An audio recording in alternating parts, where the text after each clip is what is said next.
No início, era o nada. Um vácuo, uma lacuna, o espaço vazio. E nesse espaço vazio surgiu uma bola de fogo primordial. Bilhões de anos atrás, essa bola de fogo explodiu.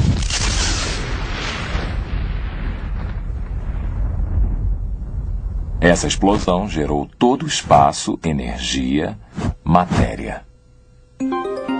O universo se expandiu rapidamente, produzindo elétrons, neutrinos, fótons e quarks. Logo, essa energia começou a interagir, formando prótons e nêutrons. A matéria continuou colidindo e interagindo. Com o tempo, formaram-se os primeiros elementos simples. Esses elementos também colidiam à medida que o caldo primordial continuou a expandir-se. A evolução cósmica e de partículas continuou e estrelas começaram a agrupar-se, formando as primeiras galáxias. E então, há apenas 5 bilhões de anos, algo assombroso aconteceu. Do interior de uma nuvem de gás no braço espiralado da galáxia da Via Láctea, o nosso Sol se formou.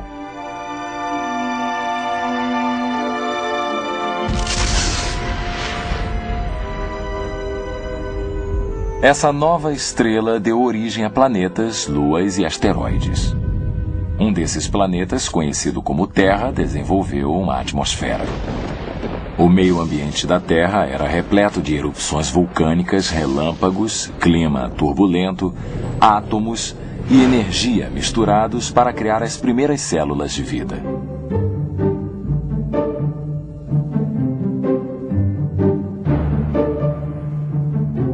Então, através de milhões de anos de mutações e seleção natural, algas, águas vivas e turbelários apareceram.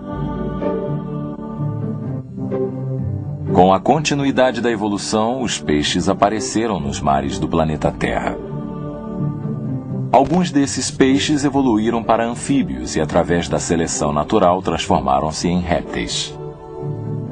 Um segmento desses répteis tornou-se uma variedade de criaturas, incluindo os mamíferos.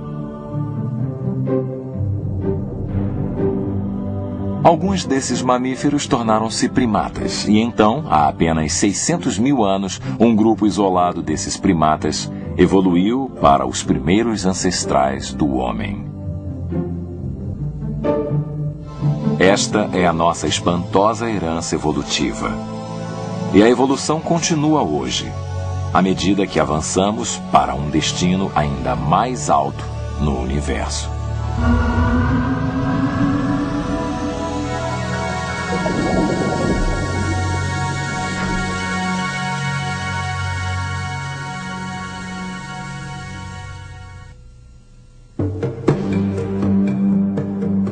Numa distribuição Comev.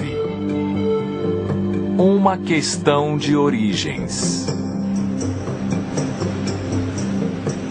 Uma questão de origens. Como foi que o universo e todas as coisas que vemos neste planeta começaram a existir?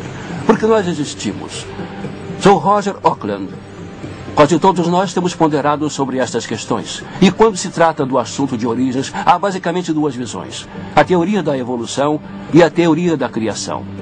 Durante o século XX, o mundo foi levado a crer que a evolução deu origem a todas as coisas. O nosso universo, a Terra e toda a vida passou a existir como resultado de uma explosão de matéria e bilhões de anos de tempo. Entretanto, há outros que acreditam que a evidência perceptível aponta para um Criador. Como podemos saber? O que indica a evidência perceptível? Criação, evolução.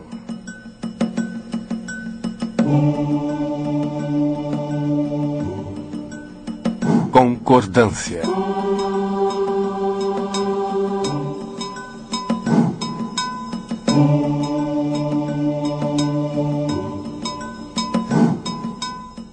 Os cientistas da evolução e da criação observaram e concordam que há uma grande variedade de cada espécie. Darwin notou essa variedade e adaptabilidade entre os tentilhões. Ele notou que os bicos dos tentilhões variavam em tamanho e forma, e que as características dos bicos afetavam a sobrevivência do tentilhão. Hoje notamos uma grande variedade de cães.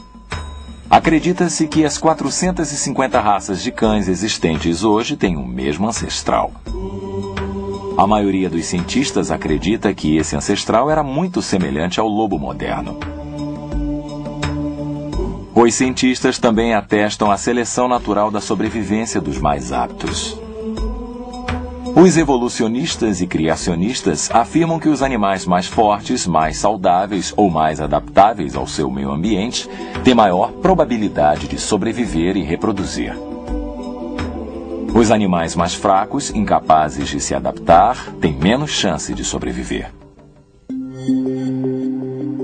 Também observamos a ocorrência de mutações do gene. O DNA em todos os organismos vivos contém todas as informações genéticas da vida. Às vezes, um erro é introduzido nesse código genético. Isso é chamado de mutação. Mutações com frequência causam doenças e podem ser induzidas por radiação, agentes químicos ou erros de reprodução.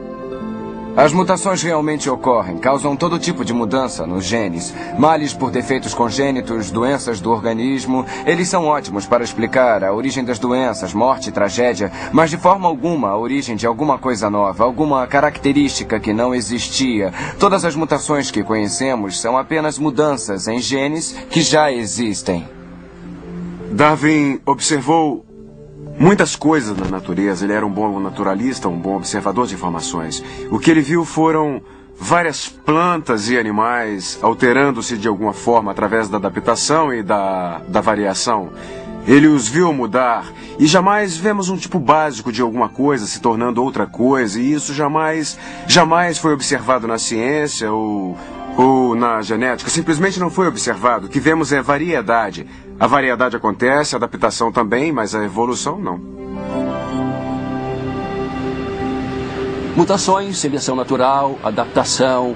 Estas são algumas das observações sobre as quais evolucionistas e criacionistas concordam. Mas, apesar da concordância, existem diferenças substanciais. Por isso, a polêmica continua. Ora, você tem uma enorme variedade de vida e não creio ser possível para uma pessoa, não importa o quão poderosa ela seja, simplesmente estalar os dedos e criar a vida. Tem de ocorrer naturalmente através de milhões de anos, provavelmente. Eu não creio na teoria da evolução. Cada vez mais até os cientistas seculares estão mudando os seus pontos de vista porque as evidências não sustentam suas conclusões. Metade de mim acredita na teoria da evolução, provavelmente porque foi o que me ensinaram. 4 anos de estudo, infelizmente, me causaram um tipo de lavagem cerebral no tocante à evolução. Astronomia. Física. Nós Evolução começamos onde cósmica. os evolucionistas dizem que tudo começou. Com o Big Bang e a evolução do universo. Um aspecto interessante da teoria evolucionária é ser uma teoria tão poderosa e exercitar um domínio tão forte sobre a imaginação dos cientistas ao ponto de fazê-los aplicá-la fora do reino biológico. E eles a aplicaram a coisas inanimadas também. Eles a aplicaram aos elementos químicos, às estrelas, às galáxias, e é dito que o próprio universo está evoluindo. O Big Bang provocou a formação de galáxias, estrelas, planetas e finalmente a vida? Existe uma ordem surgida de uma grande explosão? Eu diria que não, de forma alguma. As explosões causam caos e destruição aleatória de várias partes que existiam, talvez como uma organização unida anteriormente. Qualquer explosão converte tudo isso em vácuo. Não há provas, para mim, de que uma explosão, ou mesmo a teoria do Big Bang, possa produzir seres organizados como nós e quaisquer animais. O pensamento evolucionário é aplicado à maioria das áreas da ciência. O campo da cosmologia evolucionária propõe o universo como o resultado de uma explosão aleatória há 15 ou 18 bilhões de anos. Não há exemplos, que eu tenha visto, onde uma explosão produz um aumento de ordem. Explosões são destrutivas. Elas causam degenerações espontâneas e não gerações espontâneas. Os cientistas reconhecem que todas as explosões conhecidas diminuem a ordem, a estrutura e aumentam o caos. A ideia de que o cosmo evoluiu também viola a segunda lei da termodinâmica, conhecida como entropia. A segunda lei afirma que, à medida que o tempo avança, o universo se torna menos ordenado. Com o tempo, todos os sistemas deixados por sua própria conta prosseguem na direção da ordem para a desordem. Todos nós testemunhamos a entropia diariamente ao vermos as coisas envelhecerem e se deteriorarem. Esse colapso da estrutura contradiz diretamente a teoria da evolução. A segunda lei permite o aumento da ordem, como um bebê que ingressa na fase adulta ou uma semente que se torna árvore. Mas apenas se você tiver uma fonte exterior de energia e um mecanismo em atividade para capturar essa energia. Os evolucionistas não a têm. Como disse Sagan, o cosmos é que está aí, não há mais nada. Não há uma fonte exterior de energia. E assim a segunda lei é absolutamente contraditória à teoria do Big Bang. O que vemos na cosmologia é isto. Tudo o que vemos. As coisas estão se acabando. As estrelas estão queimando seu combustível. De vez em quando, uma estrela explodirá e passará da ordem à desordem rapidamente. E a única coisa que vemos no universo hoje é que o universo está parando, se deteriorando, indo da ordem para a desordem. Está caminhando cada vez mais para menos organização. Há uma observação que os cientistas fazem em todos os campos da ciência. E é geralmente chamada de as leis da entropia. É como se houvessem dado corda no universo e ela estivesse acabando. Os cientistas que estudam cosmologia falam sobre a morte definitiva do universo por aquecimento. Conceitualmente, está claro. Pelo que sabemos, no universo daqui a bilhões de anos haverá uma temperatura uniforme. Não haverá diferença de temperatura para se explorar e obter trabalho útil. Que o universo tinha de ser projetado e ordenado no passado finito não escapou à atenção dos cientistas seculares.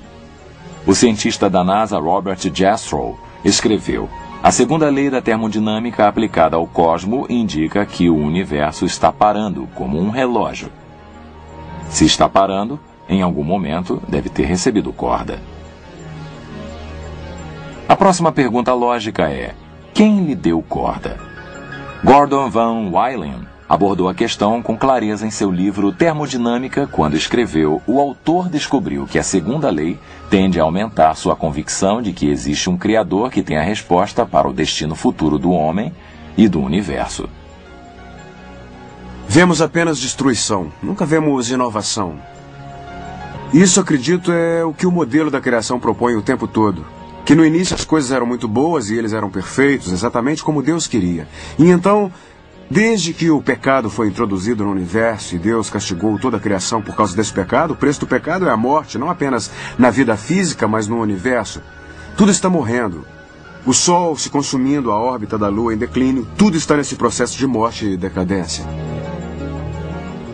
Os evolucionistas e criacionistas agora concordam que o universo é finito. O espaço, o tempo e a matéria tiveram um começo, a partir dos estudos de Albert Einstein, no início de 1900, e por todo este século, os cientistas afirmam que o espaço, o tempo e a matéria tiveram realmente um começo. A ciência do século XX, constrangedoramente, confirmou a visão bíblica, porque a grande descoberta na cosmologia é que os peritos concordam que o universo teve um começo. Eles o chamam de singularidade.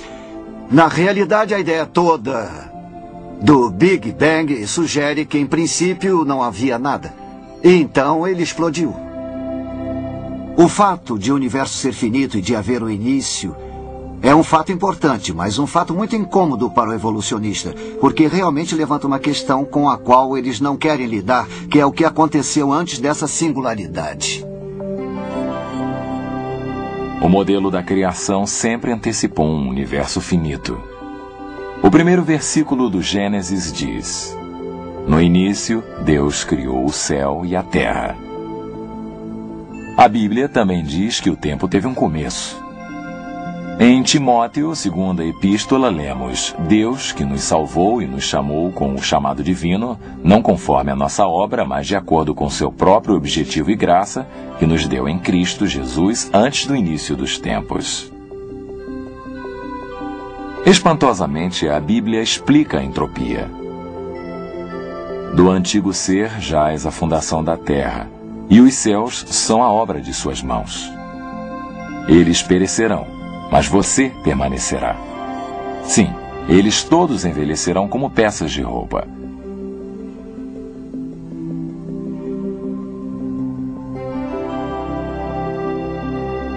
Se o universo não se originou de uma explosão, a única opção é que foi criado. Uma opção que muitos cientistas não estão querendo considerar. Quase todos os cientistas tentaram encontrar uma explicação mecânica de como as estrelas, as galáxias e o sistema planetário passaram a existir por meios simplesmente mecânicos, sem a intervenção de um criador. Na minha opinião, eles fracassaram.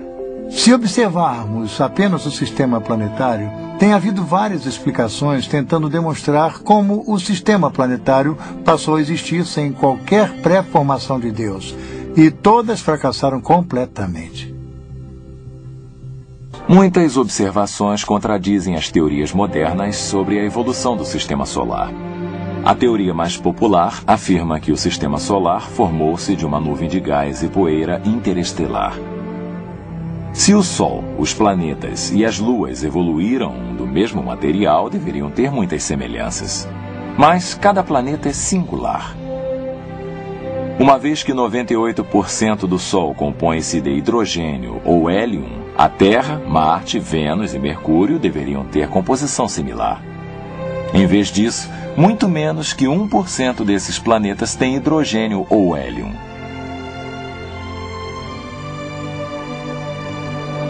Se o sistema solar evoluiu, todos os planetas deveriam girar na mesma direção. Mas Plutão e Vênus giram na direção contrária, enquanto Urano está de lado e gira como uma roda. Todas as luas de nosso sistema solar deveriam orbitar seus planetas no mesmo sentido. Mas, pelo menos 6 delas têm órbitas contrárias. E mais, Netuno, Saturno e Júpiter têm luas cujas órbitas vão em ambas as direções. Desenvolver um planeta por meio de pequenas colisões fará com que ele seja um planeta quase sem rotação, uma vez que os impactos seriam altamente autodestrutivos. Mas todos os planetas giram, alguns mais que outros. Desenvolver um planeta grande, distante e gasoso como Júpiter ou Saturno apresenta um obstáculo intransponível para os evolucionistas, porque os gases se dissipam rapidamente no vácuo do espaço cósmico. E até as estrelas jovens, semelhantes ao nosso Sol, não têm suficiente hidrogênio ou hélio em órbita para formar um só Júpiter que seja. Os cientistas não sabem responder por que 4 planetas têm anéis, ou por que cada planeta é singular. As teorias da origem das luas também são totalmente inadequadas.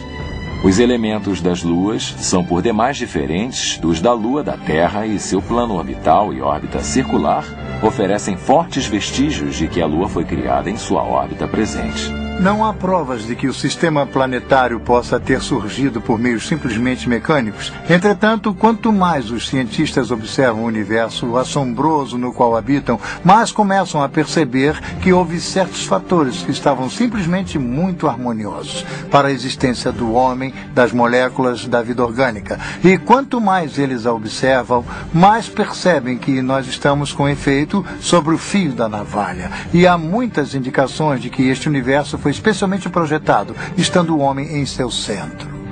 Se tentarmos copiar o universo tal qual o conhecemos, como tentamos construir um modelo matemático que reflita o que sabemos, rapidamente descobriremos que há milhares de parâmetros e relações que, se ajustados, um mínimo que seja, a vida seria impossível. Rapidamente descobriremos que se a Terra estivesse um pouco mais próxima, um pouco mais distante do Sol, seria quente ou fria demais. Se tratasse de uma velocidade diferente, se as massas fossem diferentes, haveria pouquíssima ou muitíssima atmosfera. Todos esses parâmetros envolvem um equilíbrio incrivelmente delicado. Assim chamaram a isto o princípio atrópico, significando como se tudo o que sabemos fosse habilidosamente projetado ou equilibrado para o homem. A Terra situa-se a uma distância muito específica do Sol. Eles calcularam que se estivéssemos apenas 5% mais perto, a água dos oceanos ferveria. Se estivéssemos apenas 1% mais distante, então os oceanos congelariam. E isso lhes dá uma ideia do tipo de lâmina sobre a qual estamos. A gravidade da superfície da Terra está exatamente onde deveria. Mais você teria demasiada pressão atmosférica, menos não teria atmosfera. A grossura da crosta é importante. O período de rotação da Terra, sua interação gravitacional com a Lua, estranhamente tem de ser exato. Tudo isso contribui para tornar a vida possível. Assim, eles o chamam de princípio atrófico, que coletivamente é um avassalador argumento para um projetista. Os cientistas não gostam de admitir isso porque um projetista implica em reconhecimento. Que a Terra estava harmonizada para a existência da vida não é surpresa para os cientistas da criação. A Bíblia declarou esse fato milhares de anos atrás. Em Isaías lemos: "Pois assim diz o Senhor que criou o céu, que foi Deus que deu forma à terra e a fez, que a estabeleceu, que não a criou em vão, que a formou para ser habitada." O físico e prêmio Nobel Arno Penzias declarou em 1992: "A astronomia nos leva a um único evento, um universo que foi criado do nada, com o delicadíssimo equilíbrio necessário para oferecer as exatas condições requeridas para permitir a vida, e com um plano realçado, alguém poderia dizer, plano sobrenatural." O astrônomo George Greenstein declarou em seu livro O Universo Simbiótico: "Ao pesquisar todas as evidências, persiste o pensamento de que algum agente sobrenatural deve estar envolvido. Seria possível que subitamente, sem a menor intenção, tenhamos descoberto uma prova científica da existência de um ser supremo? Teria sido Deus quem se adiantou e tão providencialmente criou o cosmo para nosso benefício? Quanto mais estudamos o cosmo, mais as palavras dos salmos soam verdadeiras. Os céus declaram a glória de Deus e o firmamento anuncia a obra de suas mãos. Um dia declara a outro dia, e uma noite revela conhecimento a outra. Não há fala e não há palavras onde não há o som de suas vozes." Para mim, acreditar que toda a nossa vida e planetas vieram de um Big Bang, eu não acredito. Eu creio que tem um poder muito maior lá fora. Não, eu não acredito que o universo tem algum criador por trás de tudo isso. Eu acredito que o universo começou com o Big Bang. Eu acredito que a Terra foi projetada para a vida porque tudo que vemos à nossa volta, tudo que precisamos para viver, tudo que necessitamos para sobreviver e ser feliz está em torno de nós. Não precisamos de nada. Todo o nosso alimento, o nosso ar, tudo que nos faz felizes para a nossa sobrevivência está aqui. Por isso, tem que haver alguém que originou tudo isso. Não pode ter acontecido por acaso, não é? As evidências revelam claramente que Deus criou o universo e o sistema solar e, especificamente, destinou a Terra para a vida. Todavia, muitos preferem confiar e acreditar no Big Bang do que confiar e acreditar no Deus da Bíblia. A seguir, examinaremos a possibilidade de a vida surgir de substâncias químicas espontaneamente.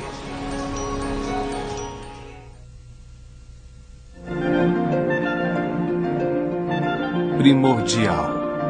Terra. Evolução A evolução química na Terra produziu vida?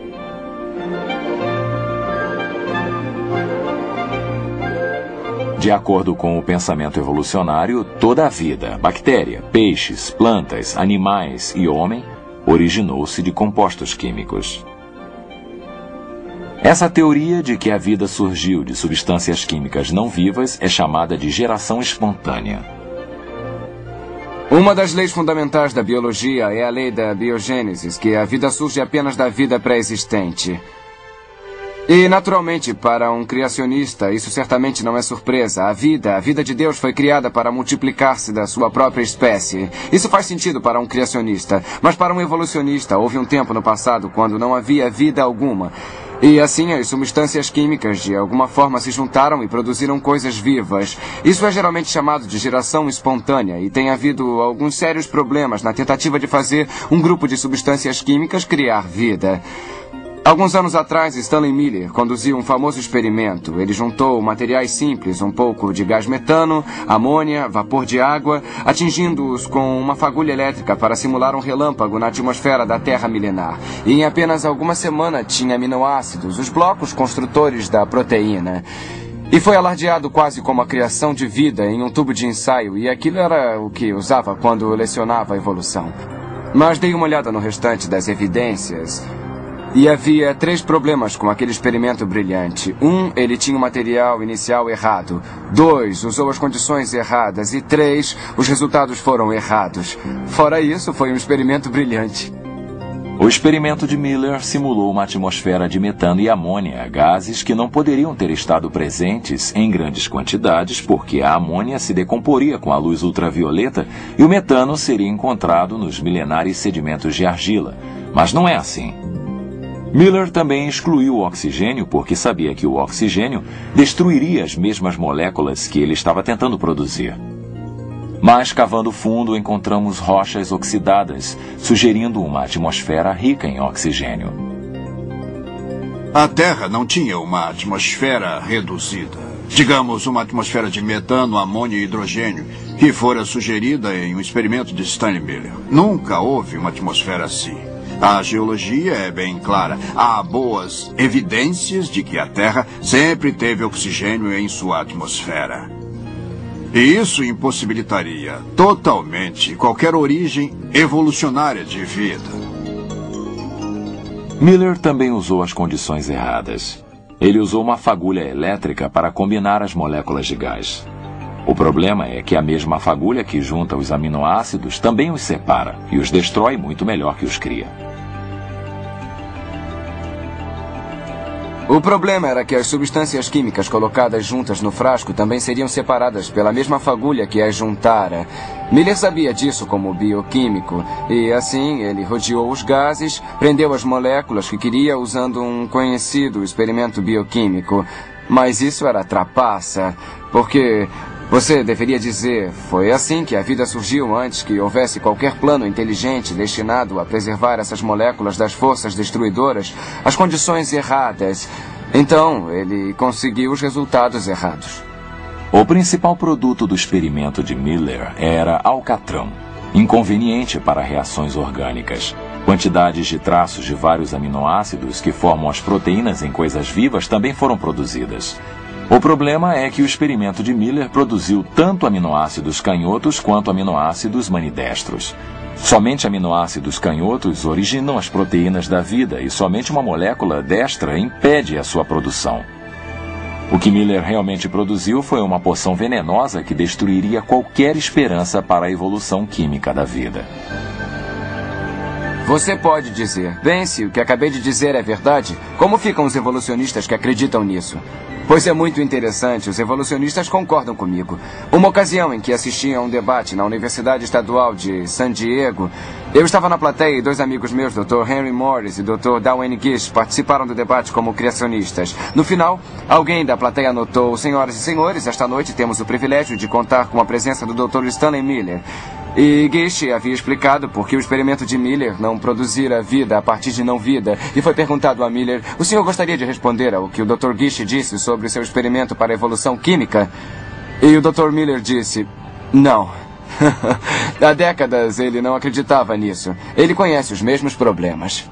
Eu diria o seguinte, qualquer teoria sobre a origem da vida na Terra ou em qualquer outro planeta, pelo que se sabe, é um conto de fadas.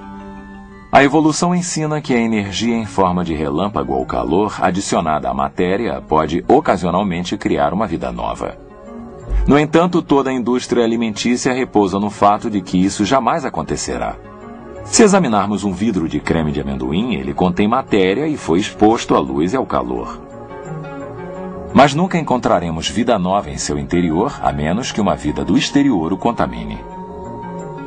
Se a teoria da evolução fosse viável, então eu deveria, ocasionalmente, submetendo isto à energia, obter uma nova vida. Agora, se formos ao mercado e eu abrir este vidro de creme de amendoim, talvez nem sempre, mas em algumas ocasiões, poderei encontrar uma nova vida em seu interior. Então, quando abrimos o vidro de creme de amendoim e olhamos lá dentro, não há vida nova.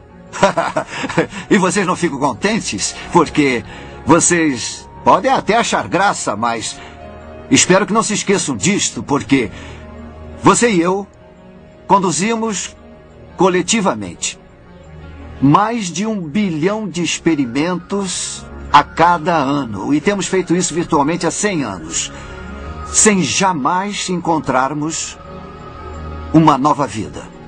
Na verdade, a indústria alimentícia do mundo depende do fato de não haver evolução.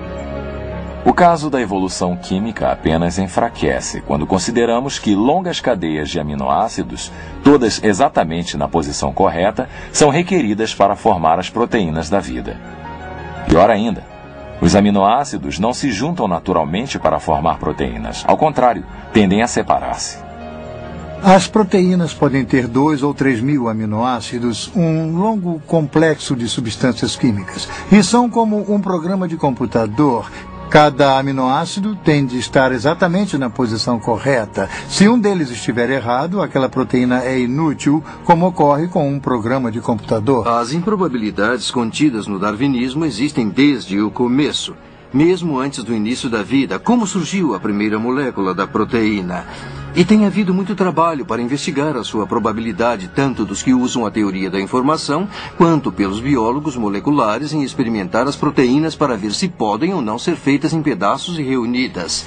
E o trabalho dos dois grupos descobriu que a probabilidade de ser impossível a proteína do tamanho encontrado no corpo humano aparecer por acaso é imensa.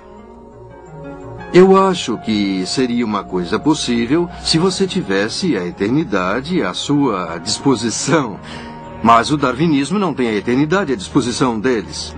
O cientista da teoria da informação Hubert Yockey calculou e o biólogo Robert Sauer confirmou que a probabilidade de uma proteína contendo apenas 100 aminoácidos formar-se espontaneamente é menor que uma chance em 10 elevada à 65ª potência. Um fato tão improvável que poderia ser comparado a ganhar a loteria estadual com um bilhete achado na rua e depois continuar a encontrar bilhetes premiados na rua toda semana durante 1000 anos. A origem da primeira vida, oriunda de um complexo químico comum, é tão vasta que nenhum evolucionista já conseguiu superá-la e é um dos maiores obstáculos da teoria da evolução que conheço. Se as proteínas se formassem miraculosamente, nem assim estaríamos perto de criar a vida. As células vivas mais simples requerem milhares de proteínas específicas para que possam funcionar. Vários cientistas já tentaram calcular a probabilidade do surgimento da vida por acaso. Sir Fred Hoyle, matemático inglês, usando um supercomputador e a ajuda de estudantes graduados, estimou somente a origem das proteínas de uma ameba, 2.000 delas surgindo por um acaso. Ele estimulou que a probabilidade das proteínas de uma ameba surgirem por acaso é de 1 em 10 elevada à potência de 40.000. A probabilidade de uma chance em 10 elevada à potência de 40.000 é absurdamente pequena. Para ilustrar o exemplo, considere que a probabilidade de apanhar um átomo específico no universo é de 1 em 10 elevada à 80ª potência. Depois de fazer esse cálculo, o matemático inglês Sir Frederick Hoyle disse: a probabilidade da formação de vida oriunda de matéria inanimada é de 1 a um número com 40.000 nadas atrás dele. É o suficiente para enterrar Darwin e toda a teoria da evolução. Não houve o caldo primordial neste planeta nem em qualquer outro. E se a vida não teve início ao acaso, então deve ter sido produto de uma inteligência intencionada. Podemos provar, matematicamente, que a evolução é uma piada, não poderia jamais acontecer. Richard Dawkins, por exemplo, um dos principais evolucionistas, em seu livro The Blind Watchmaker, ele reconhece que o núcleo de cada célula, vegetal, animal ou humana, tem um banco de dados maior que o conjunto de 30 volumes da Enciclopédia Britânica. Toda forma de vida, vegetal, animal e humana, constitui-se de células. Cada célula é uma cidade em miniatura desempenhando as complexas funções exigidas para a existência da vida. A membrana celular é autorregenerativa e consiste de proteínas especiais que supervisionam o que se encontra no exterior da célula, assim como selecionam as moléculas cuja entrada é permitida. Essas proteínas agem como estações de bombeamento, controlando a importação de nutrientes e a exportação de material consumido. O interior da célula é de tremenda complexidade. Por exemplo, o retículo endoplásmico é uma rede de transportes com fábricas de produção de proteínas chamadas ribossomos. Os ribossomos produzem muitos tipos de proteínas específicas, enquanto que o retículo endoplásmico os canaliza para locações precisas. Os corpúsculos de Golgi transportam as proteínas para a membrana exterior, enquanto os lisossomos agem como órgãos digestivos que partem e reciclam as moléculas maiores em partículas que a célula pode utilizar. A mitocôndria são as usinas da célula, produzindo o combustível que a célula consome. O núcleo contém o banco de dados que governa a atividade da célula. No interior do núcleo, encontramos os cromossomos, que contêm a molécula do DNA, que funciona como uma biblioteca com todas as informações codificadas necessárias à vida. Bilhões de instruções estão codificadas nesta molécula detectora e corretora de erro e autorreplicante. Somente se essas estruturas forem criadas simultaneamente, uma célula pode funcionar. Por exemplo, para produzir o DNA, uma célula requer mais de 75 tipos de proteínas diferentes. Porém, essas proteínas se produzem exclusivamente para o DNA.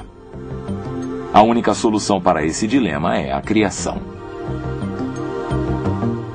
As chances de encontrar a proteína que faz o DNA no papel do dado molecular é como as chances de conseguir somar 13 com um par de dados. O potencial não existe e a probabilidade é exatamente 0. A evolução ensina que as bactérias são uma das primeiras formas de vida a evoluir de substâncias químicas. Muitas bactérias se impelem através de um tipo de motor em miniatura chamado flagelo. Esses motores extremamente eficientes e reversíveis têm uma rotação de até 100.000 revoluções por minuto. O motor bactério é semelhante a um motor elétrico. Ele tem um filamento que age como hélice, uma junta universal, um estator, um rotor e um eixo de engrenagem com buchas. Cada parte do motor deve funcionar ou as bactérias morrerão. Uma vez que as bactérias podem dar partida, parar e mudar de direção e de velocidade, devem ter sensores sofisticados, marchas e mecanismos de controle. Tudo isso é extremamente miniaturizado. 8 milhões desses motores caberiam na área de corte transversal de um fio de cabelo humano. Embora as bactérias sejam pequenas, não são simples. Eu acredito que o elo mais frágil da teoria da evolução é a ideia da origem da vida a partir de substâncias químicas não vivas. É provavelmente mais fácil partir de uma célula para uma pessoa do que a partir de uma substância química para a vida, e a diferença é incrivelmente grande. Eu estou convencido de que a vida é tão complicada, tão complexa, tão intrincadamente construída que, onde quer que exista vida, Deus a criou, não poderia ter surgido por processo natural. A vida vem do Criador. E esse Criador nos diz que criou a vida aqui na Terra. Aqui nós a vemos tão complexa que só pode ter sido criada por Deus. Creio que o homem evolui até onde estamos hoje a partir de organismos de célula única com base na teoria de Darwin e da seleção natural. Não creio que tenha havido qualquer tipo de intervenção divina. Creio que a evolução é uma teoria comprovada. Não creio em uma ordem superior. Justamente devido ao fato de jamais ter visto uma prova ou uma evidência concreta de sua existência, até que alguém me mostre. Ali está. Eu vou continuar avesso a religiões organizadas e continuar com a teoria de uma evolução química. Nenhuma vida é simples, e toda vida demonstra o trabalho de um criador. Os cientistas sabem disso, porém muitos acreditam em evolução química, em vez de atribuí-la ao Deus criador da Bíblia. Em seguida examinaremos a visão evolucionária de uma vida simples que evolui para uma vida complexa.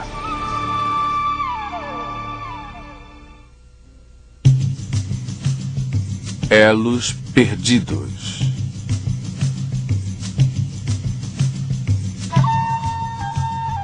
Supondo que a vida apareceu miraculosamente na Terra, é possível que uma única célula viva tenha evoluído e se transformado em todas as plantas e animais complexos que vemos hoje? A ideia de Darwin era que todas as coisas vivas sobre a Terra, eventualmente poderiam ter um mesmo ancestral. Os darwinistas acreditam que toda a vida e todas as espécies da Terra evoluíram pelo processo de mutação genética espontânea, que vem a ser uma mudança espontânea no DNA, o programa de todas as coisas vivas combinado à seleção natural ou à sobrevivência do mais apto. O mais extraordinário é que, embora a teoria tenha sido muito bem aceita universalmente por mais de um século, não há nenhuma evidência direta para sustentá-la. Darwin fez muito alarde pelo fato de existir vários tamanhos de tentilhões, aves pequenas, grandes, médias. Ele fez muito alarde pelo fato de haver tentilhões de bicos grandes, bicos largos, bicos longos e bicos finos. E Darwin supôs que esses bicos eram prova da evolução. Na verdade, esses bicos foram resultado de uma variação genética que já existia na população. Se você pegar 2 tentilhões médios com bicos de tamanho médio e acasalá-los, terá alguns tentilhões com bicos pequenos e alguns com bicos maiores. Com o tempo, à medida que esses tentilhões se espalham pelos diversos ambientes, certos bicos pelo tamanho serão favorecidos em certos ambientes, e assim se tornarão a forma predominante. Mas a questão é, a capacidade de produzir os bicos pequenos, os bicos médios e os bicos grandes já existia na população de tentilhões de Galápagos, e foi simplesmente a diferença ambiental que permitiu sua expressão. Não foi a criação de nenhuma informação nova e singular, com certeza. O problema é que todos esses tentilhões reproduzem-se entre si, e isso, na biologia, é um teste para a espécie.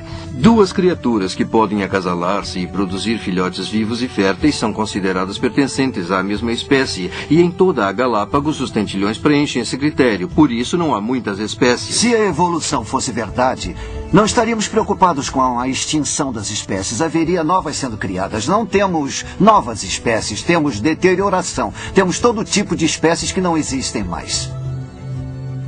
Charles Darwin teorizava que, com tempo suficiente, um tipo de animal poderia evoluir para outro. Essa é a base da árvore da vida evolucionária ensinada em biologia. Porém, o próprio Darwin reconhecia a falta de fósseis transacionais nas camadas de rocha. Darwin escreveu: ligações intermediárias? A geologia certamente não revela qualquer corrente orgânica tão minuciosamente formada, e isso talvez seja a mais óbvia e séria objeção que pode ser feita à teoria. O principal problema do darwinismo é encontrar provas físicas. Onde você procuraria essas provas? Obviamente nas rochas, nos registros rochosos, nos registros fósseis. Os fósseis têm sido colecionados há centenas de anos, há séculos. Existem bilhões de fósseis em todas as universidades e todos os museus do mundo. Mas não há espécies intermediárias. Você olha para uma camada e encontra um tipo de fóssil, olha para a camada acima de você e acha um tipo de fóssil diferente. O que não se encontra é uma mudança gradual. Uma das maiores provas da criação é encontrada no registro fóssil. Por exemplo, nas chamadas rochas cambrianas, encontramos fósseis de uma grande variedade de invertebrados muito complexos: mariscos, lesmas, águas-vivas, vermes, braquiópodes, trilobitas e vários outros invertebrados muito complexos. Mas em lugar algum da face da Terra, alguém encontrou um fóssil ancestral de um único desses invertebrados. Esse fato sozinho derruba a teoria da evolução. Os evolucionistas afirmam que esses invertebrados, por sua vez, transformaram-se em vertebrados, como os peixes.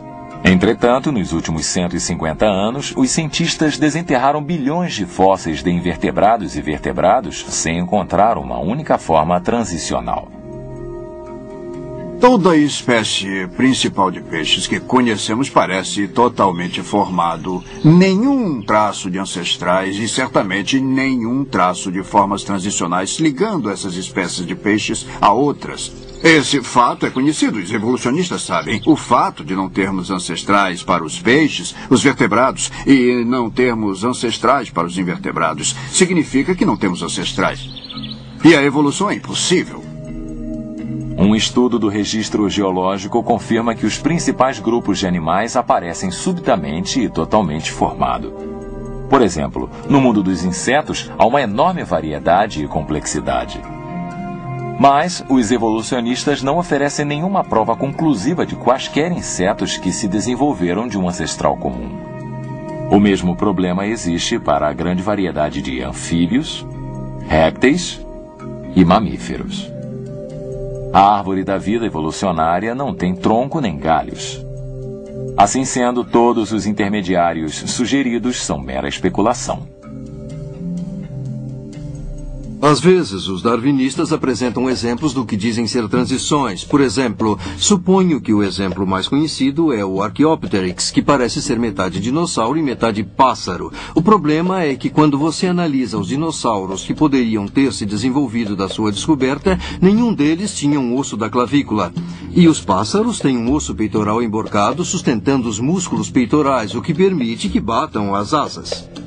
Foi afirmado no passado que o Archaeopteryx nada mais era do que um réptil emplumado. Bem, eu jamais vi um réptil cheio de penas, no qual você dá um chute e ele sai voando. Não. O Archaeopteryx voava, tinha asas, não era um réptil emplumado. Aliás, eu tenho um artigo publicado em março de 96 no Journal of Vertebrate Paleontology. O autor diz o seguinte: as características aviculares do crânio demonstram que o Archaeopteryx é uma ave e não um arqueossauro emplumado não avicular. O elo perdido mais importante, naturalmente, é aquele que falta entre o ancestral similar ao macaco e o homem. Esse é o elo perdido no qual a maioria está interessada, é o que achamos. Se você der ouvido aos darwinistas, vai pensar que achamos montes deles. Na verdade, a prova não existe mesmo. Todos os fósseis encontrados foram classificados e reclassificados como homem ou macaco, e até agora o elo perdido continua perdido. Eu venho investigando o chamado elo perdido entre o homem e o macaco há muitos anos. E descobri que cada um deles simplesmente não é nenhum elo. Por exemplo, Australopithecus, o esqueleto de Luti. Ele realmente consiste somente em 40% de esqueleto de um macaco não muito grande. E não há prova alguma de que andasse ereto em nenhum dos ossos desse esqueleto que encontraram. O interessante é que Lucy é mostrada como sendo distintamente humana. Ela tem postura ereta, tem mãos humanas, pés humanos. Não tenho certeza onde exatamente os restauradores conseguiram essa informação, porque se examinarem o documento de Randall e Sussman descrevendo a espécie a qual Lucy pertence, eles dizem que ela tinha mãos e pés longos e encurvados, ainda mais longos e encurvados que os de um chimpanzé. Vários anatomistas eminentes chegaram à conclusão de que o Australopithecus, o gênero ao qual Lucy pertence, era simplesmente um macaco extinto e nada tinha a ver com os humanos. Se analisarmos os chamados elos perdidos, encontraremos um rastro de fraudes, decepções e especulações. Por exemplo, o homem de Nebraska foi reconstruído com toda a família a partir de um ente de porco. O homem de Piltdown é agora mundialmente conhecido como uma fraude deliberada, consistindo de um maxilar de macaco e um crânio humano adulterados para parecerem velhos. Os de Neandertal eram pessoas comuns, algumas sofrendo de artrite, raquitismo ou sífilis. Ramapithecus, Gigantopithecus e Zinjanthropus eram apenas macacos, enquanto que o homem de Heidelberg e o de Cro-Magnon eram completamente humanos. Apesar das afirmativas ilusórias dos evolucionistas, o elo perdido continua perdido. Uma das coisas mais engraçadas que se ouve hoje em dia é que o DNA do homem e dos chimpanzés são 98,3% idênticos. Tenho de admitir, como geneticista, que acho o fato divertido. Você não tem parentesco algum com você mesmo. E os genes que herdou de sua mãe e os genes que herdou de seu pai são, em média, no máximo, 93% semelhantes. Os cientistas afirmam que a hemoglobina de um chimpanzé é 98% igual à hemoglobina de um ser humano. O que não dizem é que há muitos outros organismos, incluindo o mofo do limo, que têm uma hemoglobina muito semelhante à hemoglobina do ser humano. Você espera muitas semelhanças entre o homem e o chimpanzé. Respiramos o mesmo ar, temos músculos e ossos, digerimos coisas de forma parecida. Se fomos criados pelo mesmo Deus, a expectativa seria de muitas similaridades. Mas suponhamos por um momento que havia alguma verdade naquela figura, embora eu não tenha ideia de onde ela possa ter vindo. Uma nuvem é 98% de água. Uma água-viva é 98% de água. Uma melancia é 98% de água. Usando a lógica evolucionária, não há diferença entre uma nuvem, uma água-viva e uma melancia. Esses 2% a menos fazem uma tremenda diferença entre o homem e o chimpanzé. O primeiro capítulo do Gênesis nos diz que Deus criou todas as coisas viventes conforme sua própria espécie para se reproduzir e povoar a terra. Isso é exatamente o que vemos. Como os evolucionistas afirmam, se um réptil se desenvolveu em pássaro, com quem esse primeiro pássaro se reproduzirá? E mais, todas as formas intermediárias seriam fatais. Para que serve meia asa ou meio bico? Todos os animais têm órgãos complexos necessários para sua sobrevivência. Por exemplo, golfinhos e morcegos têm um sonar sofisticado que eles usam para localizar alimentos. Se esses eficientes sistemas de radar não forem plenamente funcionais, o animal morre. Certamente a prova científica sustenta de forma total o modelo da criação. Enquanto os evolucionistas são forçados a admitir que, de seu ponto de vista, tanto a origem da vida quanto a origem dos principais grupos de animais ainda são desconhecidas.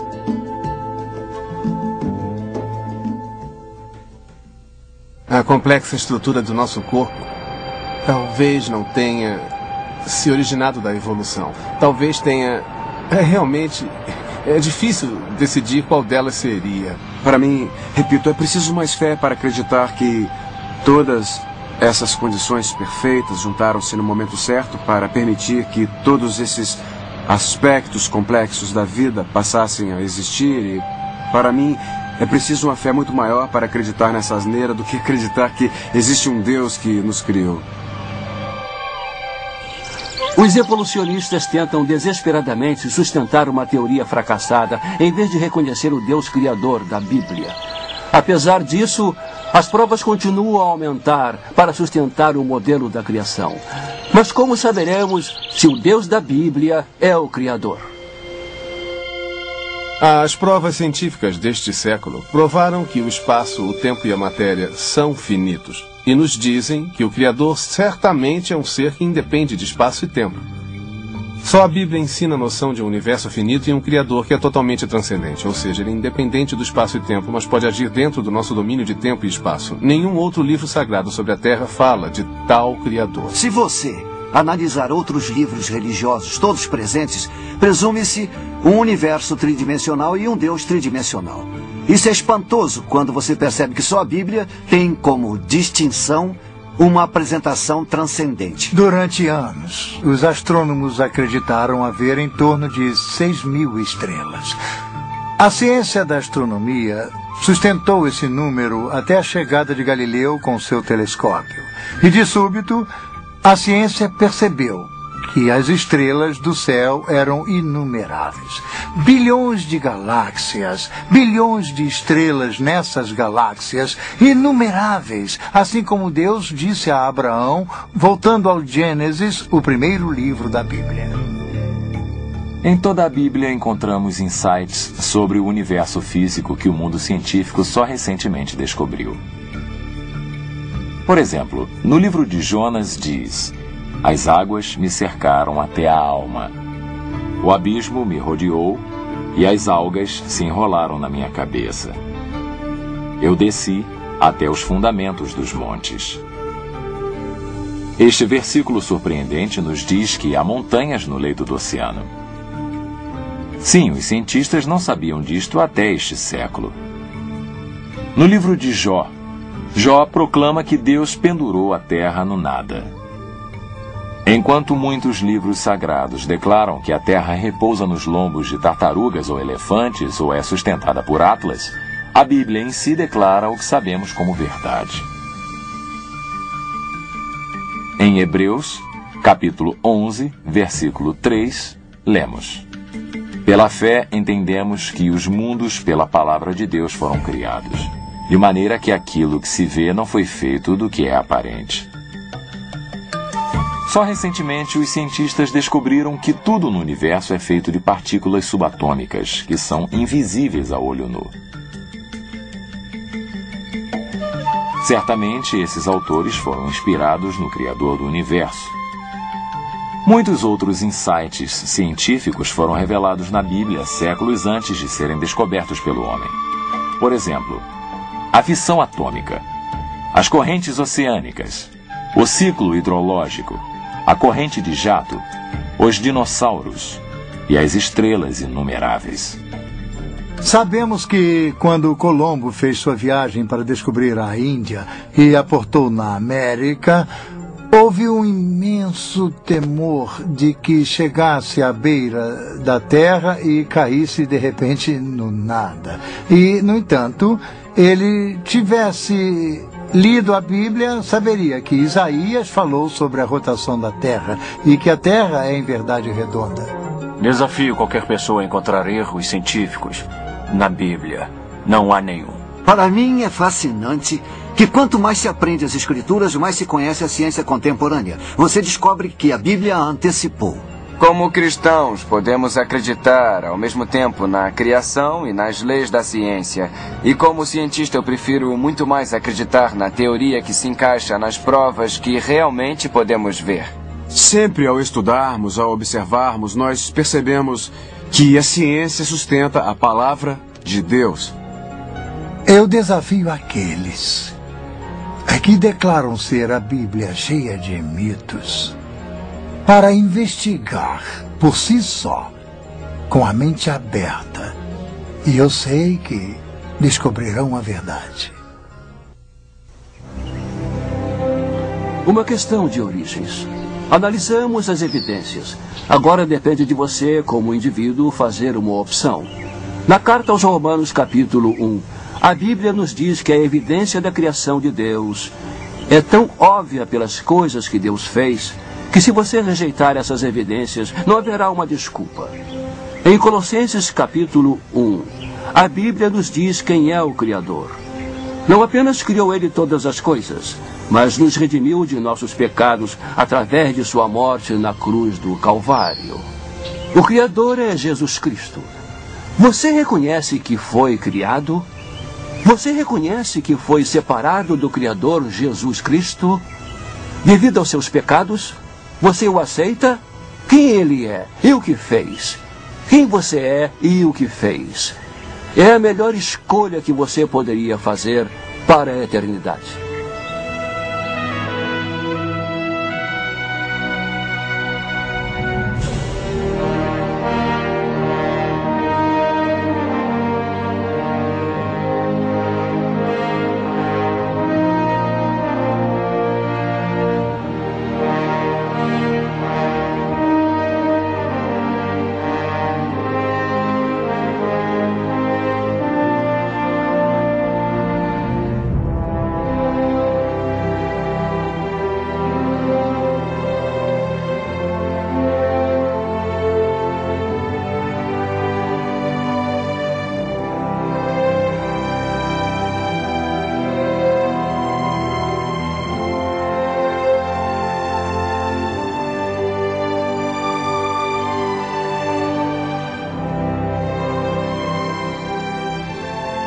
As boas novas. A Bíblia nos diz que todos pecaram, não alcançando a glória de Deus, e que o castigo para o pecado é a morte, que é estar separado eternamente de Deus em um lugar chamado inferno. Mas a boa notícia é que Deus fez-se homem e morreu pelos pecados do mundo para reaproximar o homem de Deus. Os que se arrependem e deixam o caminho do mal, recebendo Jesus como seu Senhor e Salvador, pela fé, será salvo. Jesus pagou um alto preço pelos pecados do mundo na cruz e nos oferece como presente a vida eterna. Não alcançaremos a salvação por nossas boas obras. A Bíblia diz que até a nossa integridade é como um trapo imundo quando comparada à santidade de Deus. Muitos acreditam que, sendo bons e indo à igreja, Deus permitirá sua entrada no paraíso. Mas a palavra de Deus nos diz que, se pecarmos uma vez que seja, violaremos a lei e seremos condenados. Por isso, Jesus, que é puro, teve de pagar por nossos pecados e, por isso, jamais alcançaremos a salvação por nossos próprios méritos. Jesus realizou as centenas de profecias anunciando o Messias e ele ressurgiu dos mortos, provando que ele é Deus e que só ele pode interromper o curso da morte. Deus tem um destino maravilhoso para nós e só poderemos recebê-lo pela fé. A Bíblia diz que se você confessar com sua boca o Senhor Jesus e crer de coração que Deus o fez ressurgir dos mortos, você será salvo.